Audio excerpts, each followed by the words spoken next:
नमस्कार। वित्तीय साक्षरता के इस पाठशाला में आप सबका हार्दिक स्वागत है। इस पाठशाला में हम कोशिश करके एक नई श्रृंखला शुरू करने वाले हैं। इस श्रृंखला में कुछ नए ढंग से वित्तीय साक्षरता के सब विषयों को आपको समझाने का प्रयास करेंगे। आशा है आपको यह श्रृंखला पसंद आएगी। आप अपने अमूल्य सुझाव और जो कुछ भी इसके बारे में आप सोचते हैं उससे हमें अवगत कराएंगे। तो आज की इस पाठशाला की शुरुआत हम एक कहानी से शुरू करते हैं। कहानी रामू की है। रामू रामगढ़ गांव में रहता था। जब रामू अपने घर से शहर की ओर खेती बाड़ी के काम से जाता था तो गांव की सड़क को पार करते ही एक डामर की सड़क मिलती थी। वहां पर एक बैंक था। रामू बैंक को बड़ी हसरत भरी निगाह से देखता था। और जब शहर गया तो शहर में तो बहुत सारे bank, state bank, Punjab bank, central bank, union bank, UCO bank, corporation bank, बहुत सारे बैंक। रामू बैंक की ओर बड़ी ललक भरी दृष्टि से देखता था और सोचता था कि कितना अच्छा होता अगर मेरा भी बैंक में खाता होता।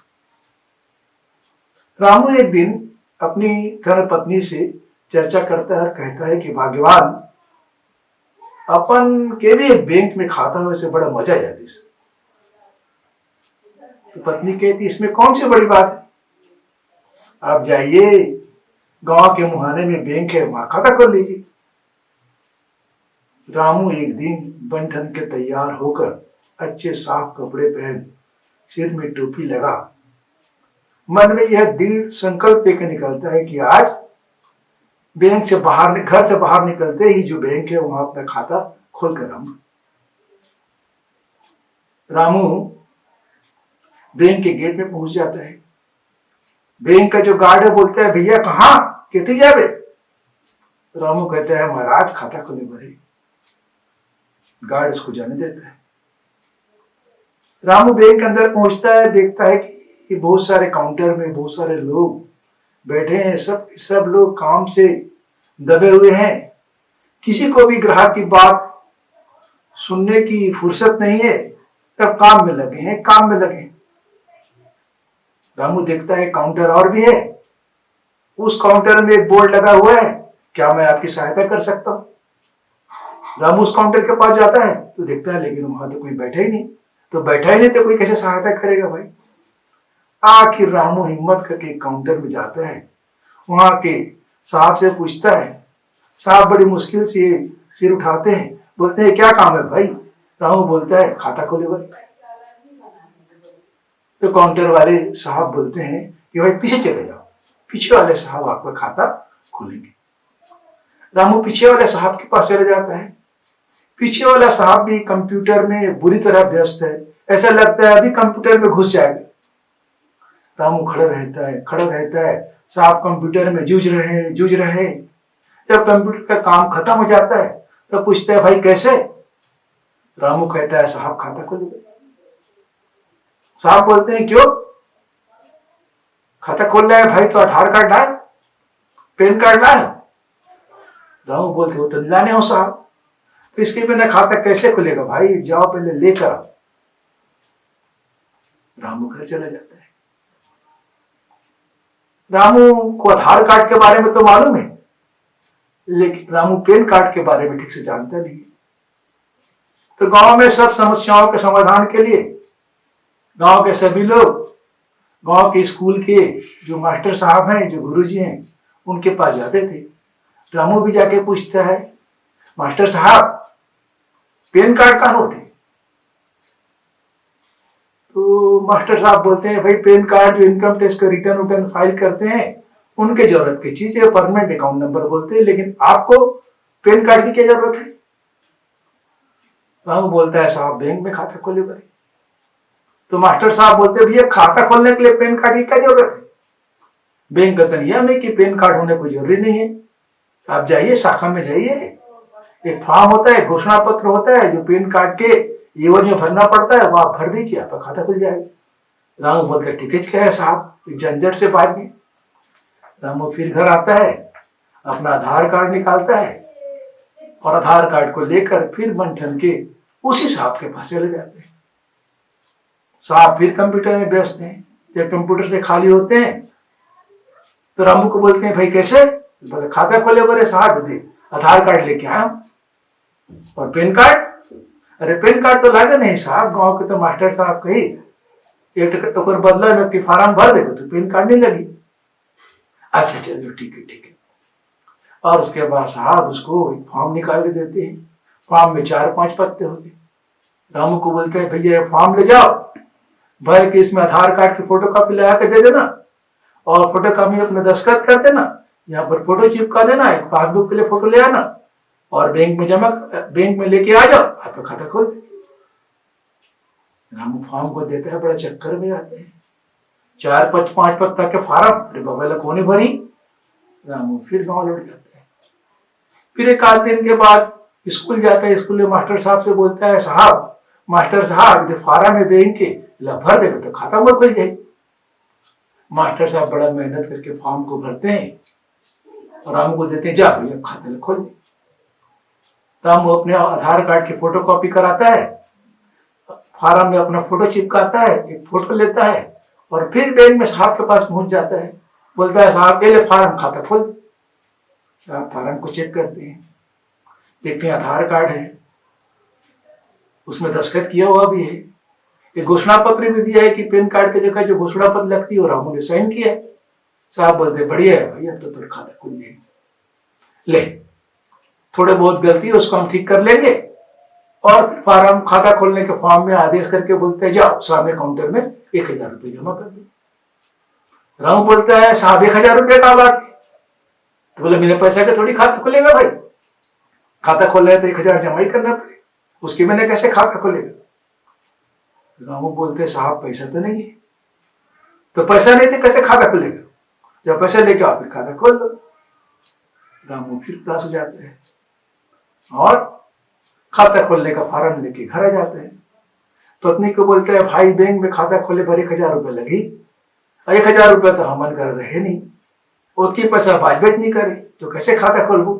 ते कर ले हटा, बैंक के खाता ला नहीं खोलन भाई, थोड़े बहुत पैसा बाजते थे घर में रखबो, वक्त हमारे काम करिए और बैंक कर से भैया नमस्ते, अब वो तो बैंक हम जाए बनी।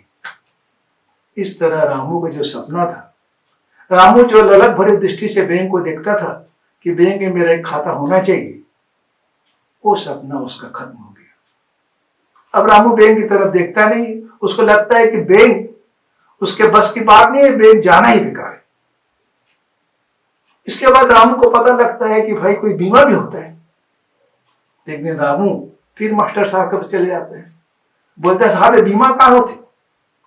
तो मास्टर साहब बोलते हैं रामू बीमा है ला कराबे ना तो मर सर जाबे मान ले, तो तेरे परिवार ला बीमा वाला मन मदद कर दे। वो कैसे साहब, जैसे मान लेते 1 लाख के बीमा करा ले, अब बीमा कराने वाला 1 लाख के बीमा कराई से मर गई तो बीमा कंपनी परिवार ला 1 लाख रुपए दे दी। ओ रामू बड़ा खुश जाता है, घर आके पत्नी को बोलता है कि बैंक में तो खाता नहीं खुलीस, चल बीमा करा ले तो बढ़िया रहतीस। और बताता है अपनी पत्नी को ही बीमा जो है संकट के समय में काम आता है। अगर परिवार के मुखिया को जिसने बीमा कराया है वो अगर नहीं रहता है तो परिवार को बीमा कंपनी वाले कुछ पैसे की मदद कर देते हैं। तो वक्त बेवक्त से निपटने के लिए, बुरे समय में साथ के लिए बीमा जरूरी है। तो पत्नी बोलती है तो शहर तो जाते हो आप, शहर जाके कोई बीमा कंपनी से पूछ ले कैसे बीमा हुई।